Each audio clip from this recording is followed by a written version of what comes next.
আমরা প্রস্তুত। গণতান্ত্রিক মনোভাবে মানুষ তার মত দিতে চায়, কিন্তু গণতান্ত্রিক পরিবেশটা যেন রক্ষিত হয় এটা নির্বাচন কমিশনের দায়িত্ব। নির্বাচন কমিশন যেন কারোর বকালমে কাজ না করে। আমরা প্রস্তুত।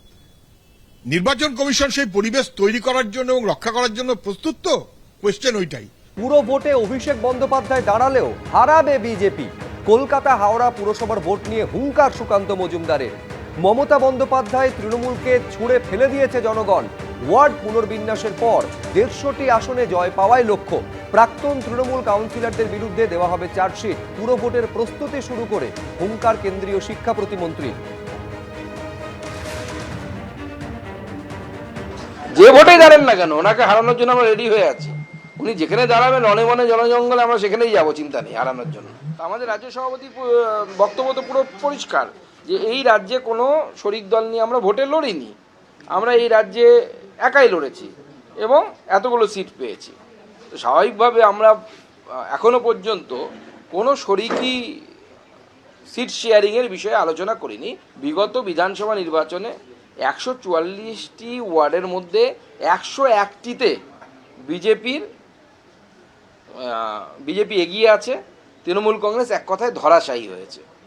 তো এবার 209টি সিট হয়েছে। আমরা আশা করছি 150র বেশি, আমার তো মনে হচ্ছে 170-80টা পর্যন্ত আমরা পৌঁছতে পারবো। বিজেপি ওটা গুন্ডামি করবে, ডাকাতি করবে, পুলিশ নিয়ে লুট করবে, আর লুট করার জন্য সব বড় ভালো ভালো এমপিকে দিচ্ছে, যারা ভালো ভালো লুট করতে পারে তাদের হাতে দায়িত্ব দেওয়া হচ্ছে। নভেম্বর পর্যন্ত অনেক কিছু হবে পশ্চিমবাংলায়, দেখতে থাকো কি হয়। অর্থাৎ বিজেপির তরফে সরাসরি চ্যালেঞ্জ ছুড়ে দেওয়া হচ্ছে অভিষেক বন্দ্যোপাধ্যায়কে উদ্দেশ্য করে যে পুরো ভোটে অভিষেক বন্দ্যোপাধ্যায় যদি দাঁড়ান তাহলেও তাকে বিজেপি হারাবে। কলকাতা হাওড়া পুরসভার ভোট নিয়ে হুঙ্কার ছেড়েছেন সুকান্ত মজুমদার। আমাদের প্রস্তুতি শুরু করে দিয়েছি। 209টা ওয়ার্ড হচ্ছে এটা জানি। গতকাল মিটিং ছিল, অল পার্টি মিটিং, সেখানে আমরা সকলেই একটা দাবি তুলেছিলাম যে এখন যেই নোটিফিকেশনটা দেওয়া হয়েছে তাতে 209টা ওয়ার্ড হবে এবং তার বাউন্ডারি কী হবে শুধু সেইটা বলা আছে, কিন্তু সেটা দিয়ে বোঝা যায় না। একটা রাস্তা ধরুন, একটা ওয়ার্ডের সাউথ হয়তো একটা রাস্তা 4টে ওয়ার্ড শেয়ার করছে।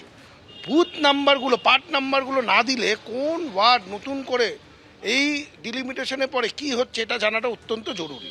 এইটা আমরা অ্যাডমিনিস্ট্রেটর এবং যিনি কর্পোরেশনের কমিশনার ম্যাডামকে আমরা রিকোয়েস্ট করেছি, সেইটা পেলে আমাদের সুবিধে হয়।